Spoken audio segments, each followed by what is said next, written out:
नमस्कार, मी संदीप देसाई. महाराष्ट्र एक पाऊल पुढे मध्ये आपलं स्वागत आहे. मुख्यमंत्री देवेंद्र फडणवीस यांच्या महायुती सरकारने शेतकऱ्यांना दिलासा देण्यासाठी जाहीर केलेल्या पुण्यश्लोक अहिल्यादेवी होळकर शेतकरी कर्जमुक्ती योजना 2026चं काम वेगाने सुरू आहे. या सर्वात मोठ्या कर्जमुक्ती योजनेचा तब्बल 56 लाख शेतकऱ्यांना लाभ मिळणार आहे.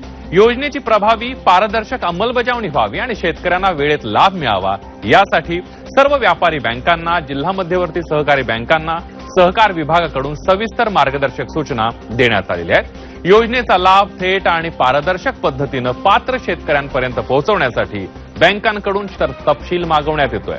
त्यासाठी बँकांना युद्ध पातळीवर काम करण्याचे आदेश राज्य शासनानं दिलेले आहेत.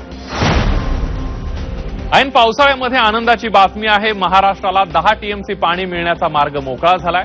नर्मदा प्रकल्पाच्या प्रलंबित प्रश्नांबाबत केंद्रीय गृहमंत्री अमित शहा यांच्या प्रमुख उपस्थितीमध्ये महाराष्ट्र, गुजरात, मध्य प्रदेश आणि राजस्थान या 4 राज्यांच्या मुख्यमंत्र्यांची बैठक पार पडली.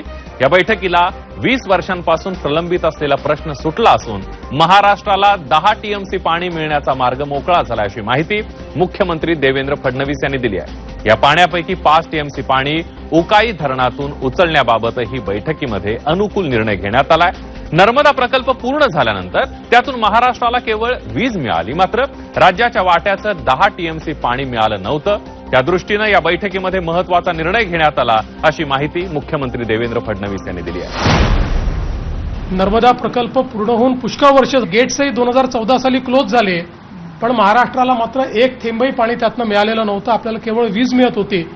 आजच्या बैठकीमुळे महाराष्ट्राच्या हिस्स्याचं 10 टीएमसी पाणी हे मिळण्याचा मार्ग मोकळा झाला. मोठा फायदा हा महाराष्ट्राला आजच्या या बैठकीमुळे झालेला आहे. आषाढी एकादशीच्या पालखी सोहळ्यासाठी आळंदीमध्ये दाखल होणाऱ्या भाविकांची आणि स्थानिक नागरिकांची यंदा कोसळलेल्या मुसळधार पावसामुळे मोठी गैरसोय होते. राज्याचे मुख्यमंत्री देवेंद्र फडणवीस यांनी आळंदीतील भाविकांना होणारी गैरसोय दूर करण्यासाठी परिस्थिती नियंत्रणात आणण्यासाठी सातत्यानं मार्गदर्शन केलं. तर उपमुख्यमंत्री एकनाथ शिंदे यांनी आळंदी नगर परिषदेच्या मुख्याधिकाऱ्यांशी चर्चा करून परिस्थितीचा सविस्तर आढावा घेतला. आळंदीमध्ये पोहोचलेल्या वारकऱ्यांशी व्हिडिओ कॉन्फरन्सिंगद्वारे संवाद साधला, त्यांच्या अडचणी समजून घेतल्या. महत्वाचं म्हणजे पावसामुळे नुकसान झालेल्या तिथल्या पायाभूत सुविधांच्या पुनरुभारणीसाठी राज्य शासनाच्या नगरविकास विभागानं 10 कोटी रुपयांचा विशेष निधी मंजूर.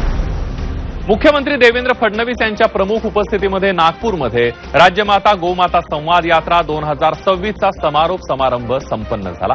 मुख्यमंत्री देवेंद्र फडणवीस यांनी महाराष्ट्र गोसेवा आयोगाचा गो10 ब्रँड लॉन्च केलेला आहे. महाराष्ट्र गोसेवा आयोगाच्या माध्यमातून गोशाळांना मदत करणं, गोवंशांचं संवर्धन, संरक्षण करणं अशी उल्लेखनीय कामं मोठ्या प्रमाणावर सुरू आहेत.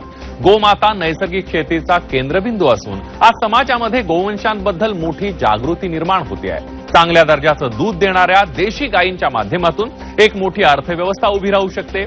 आपल्याला केवळ पारंपरिक गोपालनावर मर्यादित न राहता गो आधारित अर्थव्यवस्था उभी करावी लागेल, असं मुख्यमंत्री देवेंद्र फडणवीस यांनी यावेळेला नमूद केलं.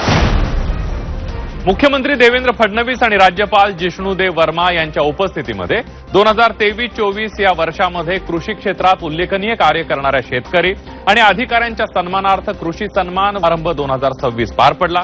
हा केवळ औपचारिक सन्मान नसून आपल्या कृषी संस्कृतीचा गौरव आहे, असं मुख्यमंत्री देवेंद्र फडणवीस म्हणाले. इतर शेतकऱ्यांसाठी प्रेरणादायी ठरलेले पुरस्कार विजेते शेतकरी हे कृषी विभागाचे अँबॅसेडर आहेत, असं म्हणत मुख्यमंत्री देवेंद्र फडणवीस यांनी पुरस्कार विजेत्या शेतकऱ्यांचं कौतुक केलंय. उपमुख्यमंत्री सुनेत्रा पवार देखील या कार्यक्रमाला उपस्थित होत्या. भर पावसामध्ये आनंदात वारकरी पांडुरंगाच्या भेटीसाठी आतुर झालेले आहेत. दरवर्षीप्रमाणे आषाढी वारी उत्साहामध्ये सुरू झाली आहे. उपमुख्यमंत्री सुनेत्रा पवार यांनी देहू नगरीमध्ये जगद्गुरू संत श्रेष्ठ तुकाराम महाराजांच्या पालखी प्रस्थान सोहळ्यामध्ये सहभागी होत माऊलींच्या पादुकांचं दर्शन घेतलं. विधिवत पूजा अर्चा केली. वारकरी संप्रदायाची अखंड भक्ती, समर्पण आणि सेवाभाव प्रत्येकाला प्रेरणा देणार आहे. श्री विठ्ठलाच्या कृपेनं सर्वांच्या आयुष्यामध्ये सुख, शांती आणि समृद्धी लाभो आणि राज्यामध्ये भरघोस पीक नांदो हीच प्रार्थना. रामकृष्ण हरी असं साकडं उपमुख्यमंत्री सुनेत्रा पवार यांनी घातलंय.